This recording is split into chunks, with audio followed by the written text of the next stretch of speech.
الحمدللہ رب العالمین والصلاة والسلام علی رسول اللہ اما بعد۔ حج کے احکام و مسائل اس سیریز میں آج ہم دیکھیں گے کہ میقات سے کعبہ تک حج کی اقسام، حج کی جو اقسام ہیں۔ دیکھیں حج کی جو اقسام ہیں، پہلے نمبر پہ حج تمتع ہے جو زیادہ لوگ کرتے ہیں آج بھی۔ دوسرا حج کی قسم ہے حج افراد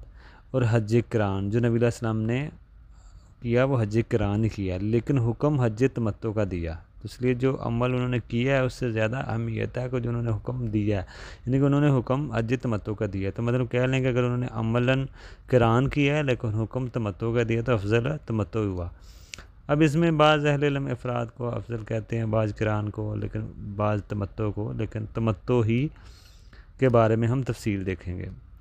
کہ تمتع میں کیا فرق ہے اور افراد میں کیا فرق ہے اور حج قران میں کیا فرق ہے۔ سب سے پہلے تمتع تو یہ ہے کہ آپ میقات سے اگر آپ کے پاس جو بھی آپ کی میقات ہے، مدینہ سے نکل رہے ہیں، یہاں سے لاہور سے آپ جا رہے ہیں، آپ کی میقات سے آپ نیت کریں گے، اگر تمتع کر رہے ہیں تو حج عمرے کی صرف نیت کریں گے، عمرہ کر کے آپ حلال ہو جائیں گے اور اس کے بعد آپ پھر 8 ذو الحج کو حج کی نیت کریں گے وہاں سے اور حج کا احرام باندھیں گے۔ یعنی کہ آپ تمتع مطلب فائدہ اٹھانا، آپ مطلب پہلے عمرہ کریں گے، پھر آپ احرام سے نکل جائیں گے، پھر آپ دوبارہ احرام باندھیں گے۔ لیکن افراد میں یہ ہوتا ہے کہ آپ سیدھا منی میں 8 ذو الحج کو آپ عمرہ نہیں کرتے، صرف حج کی ہی نیت کرتے ہیں اور وہ آپ میقات سے وہ آپ عمرہ نہیں اس میں کرتے۔ اور اس میں فرق یہ ہے کہ آپ اس میں قربانی نہیں ہے، اور نیت حج افراد کی ہے کہ آپ میقات سے صرف حج کی نیت کرتے ہیں، یہ فرق ہے۔ اور قران میں یہ ہوتا ہے قران ملانا، یعنی کہ آپ وہاں پہ حج میقات سے حج عمرے دونوں کی نیت کرتے ہیں اور آپ عمرہ کرتے ہیں اور احرام نہیں کھولتے، اسی احرام سے ہی پھر آپ منی 8 ذو الحج کو منی جاتے ہیں۔ تو یہ بر ان کا فرق ہے۔ حج قران والے اور تمتع والے پہ قربانی ہے، افراد پہ نہیں ہے۔ حج افراد والے اور قران والے اگر پہلے عمرہ کر لیتے ہیں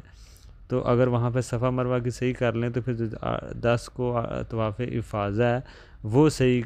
ان کی صحیح وہ وہاں پہ کام دے سکتی ہے، اگر یہاں نہیں کریں گے تو پھر وہ ان کو کرنی پڑے گی حج افراد اور قران والوں کو۔ تو یہ ان کی بہرحال وضاحت ہے، لیکن بعض صحابہ کے بارے میں آتا ہے کہ وہ حج تمتع سے منع کرتے تھے، جیسے عبداللہ بن عمر ہے، صرف ان کی نیت اچھی تھی کہ لوگ یہ نہیں کہ پورا سال خانہ کعبہ میں آئیں نہ، اور وہ رش لگا رہے، وہ ان کی اسی نیت سے انہوں نے کہا تھا کہ یہ جب حج اور عمرہ اکٹھے کر لیں گے تو پھر یہ آئیں گے ہی نہیں شاید سال حج اگلے سال تک، تو یہ اس لیے انہوں نے بہرحال کہا تھا کہ ان کی سوچ یہ تھی، لیکن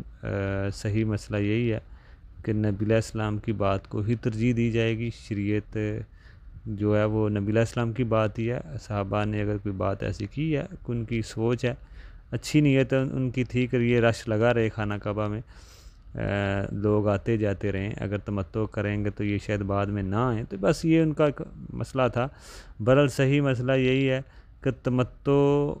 کیا جائے گا، بہتر وہی ہے، آج کرتے بھی لوگ یہی ہیں۔ تو یہ اس میں زیادہ افضل نبی علیہ السلام فرمایا کہ حج اور عمرہ وہ ہے جس میں تلبیہ زیادہ سے زیادہ پڑھی جائے، تو تلبیہ آپ زیادہ سے زیادہ اس میں پڑھیں۔ اسی طرح نبی علیہ السلام جب حج اور عمرے کے لیے جاتے تو پہلے آپ وہ کسی وادی میں آرام کرتے، جیسے آج یہاں سے لوگ عمرہ کے لیے جا رہے ہوتے ہیں تو ان کو ہوٹل میں آرام کرنا چاہیے، یہ نہیں کہ وہی طرح نیند میں ہے اور تھکاوٹ بھی ہے، نیند بھی ہے، اور اسی طرح جا کے وہ مشکل صورتحال میں عمرہ کر رہے ہیں،